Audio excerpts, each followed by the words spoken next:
questions for defensive coordinator Corey Hetherman.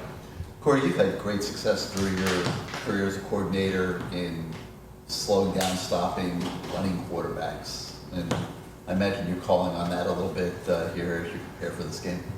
Yeah, I think, the hardest thing is they add the extra guy in the run game. And, that's where we're just going to try to figure out, how do we take away a gap or who do we add in the fit and, how we go about doing that. It's been, every defense is a little bit different and every style of offense we see is a little bit different. So that's kind of what we're going through right now, seeing different pitchers. And we got to make sure we take the quarterback run game away this week. So. You mentioned last week just setting the edge was a point of emphasis. How do you feel like that went in this recent game? I thought we had guys do a better job with it. And then I thought at certain situations, I thought that's where the bigger plays got out on us. I thought there was one time, to the boundary, they were in like a cluster or a bunch to the boundary. We didn't do a good job setting it once or twice. And, it was kind of on linebackers a couple times this weekend where we got to do a better job with our hands. We got to, knock it back and we got to be able to put it back inside to where our help was or our support on those specific calls.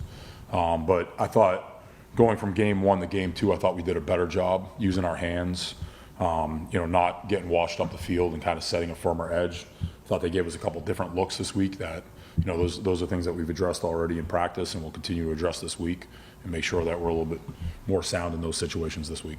Corey, what would you make of them passing 14 to 17, so high completion percent, not a lot of yards? I know it's a quick passing game. Was there stuff you looked at where you guys could have disrupted a little bit more or just everything short? Yeah, I think it was, I've kind of been a part of games like that in the past where I felt like they were trying to take the defensive line out of the game.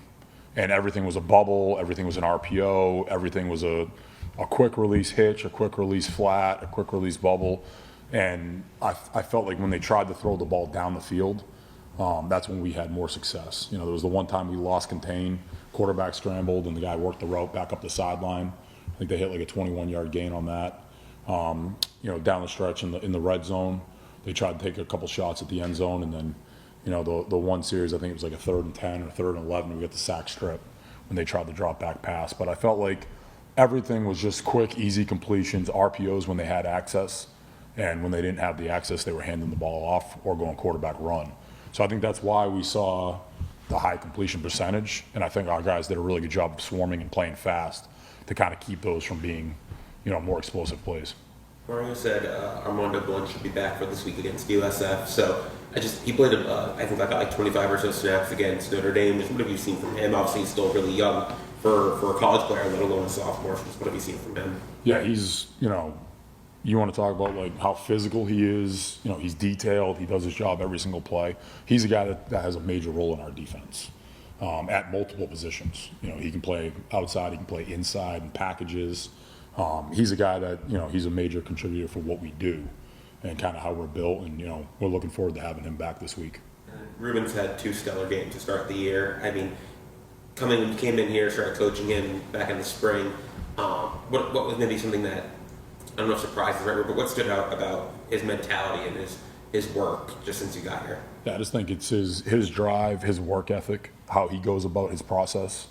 And it's, to me, it's no surprise how he's playing on Saturdays or on the weekends because of how he goes about his weekly process. And, he's a guy that, he runs to the ball every play. He's, physical at the point of attack every single play. He's constantly working on his technique. He's constantly working on his pad level, constantly getting better with his hands. And, those are the things that show up on game day. And that's because it's, the result of what he does Tuesday, Wednesday, Thursday, all week long. And I feel like, the days where maybe something didn't go his way in practice, he's the first guy when you look off the field, post-practice, he's working on whatever it was that he had to fix that day. And I think that's, why he's had the success he's had so far this season. Bryce Fitzgerald, obviously he had the pick, but outside of that, how do you feel like he performed? And a young player like that, what does he need to show for you to be comfortable putting more on his plate? Yeah, I thought that what excited me the most about that play is it's almost the same exact as the Notre Dame route. We got Notre Dame 3rd and 7. We have a similar call. Quarterback pushes the pocket. We come out of coverage. They throw a touchdown pass. And this week, very similar situation comes up. And now we push the coverage, and now he's there to make a pick in the back of the end zone. And, That's someone that can see it on the film, get the rep, and now it happens in a game, and now it's fixed. And, you know, that I thought was just a big play in that game, keep them off the scoreboard. But also it's something that hurt us week 1, and now week 2 we can erase the points where, you know, in that week 1 scenario, we're hoping to hold them to 3.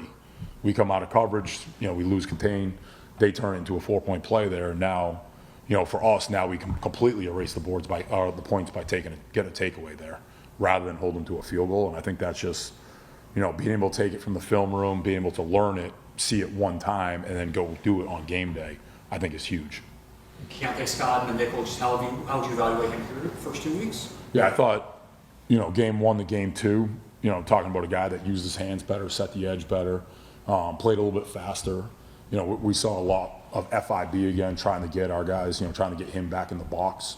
We've done some different things versus those looks, and, you know, I thought he's a guy that came down, fit the run very well. I thought he blitzed a little bit better this week, and, you know, I thought he made the available play. You know, his tackling on some of the screens and some of the open field stuff, I thought he played very fast this week, and, you know, we put him in a lot of different situations, you know, whether it was the coverage or what we were doing in the box. And, you know, I think he continues to work at it and get better every single week. Corey, how do you guys plan on simulating the best you can with what Byron can do in the run game as a quarterback, kind of with what you guys have on your roster, maybe to give you guys a good look, or as good a look as possible? Yeah, you know, there's a lot of different things they do that are challenging. You know, I think they do a great job on the offensive side of the ball, and I think that's where, you know, the practice style this week will be very different than what it was last week, using different personnel, using maybe different position players at certain positions to get a look for the speed and the tempo of how fast it's going to be, and then the style of players that they have in those different position groups. But obviously the quarterback position, you know, we'll have different guys giving us a look there, and then, you know, with the tempo piece, you know, we're going to do a lot of different things to crank up the speed in practice this week. The tempo element, does that put a lot of stress communication-wise on the secondary, and how do you feel like that's been the first 2 games so far? Yeah, that's been a major thing since spring. You know, it's been, how do we handle tempo? How do we communicate it? How do the guys communicate the call? And, you know, how urgent are we to get aligned as a defense and get our eyes in the right spot and make sure we're making the correct calls and communicating the right way? And that's something that we've had all the way through camp, is trying to go as fast as we possibly can. And now it'll be, you know, we have to make sure we get aligned. We're urgent to get aligned, because you can see, like, there's certain plays in the game where, you know, they either have the second call in the huddle already, but the play ends and they're sprinting to where their next alignment is, and they're running the next play. And, you know, they do a really good job of going fast and putting pressure on the defense, and you could see it this past week. You know, I thought in the Boise game, I thought, you know, that kind of wore on them there late in the 3rd quarter, and then same thing with Florida this past week. And, you know, I think that's something that we have to do a great job in practice, but it's been an emphasis piece since, you know, really since the spring. Anything else? Great, thank you. All right, thank you guys.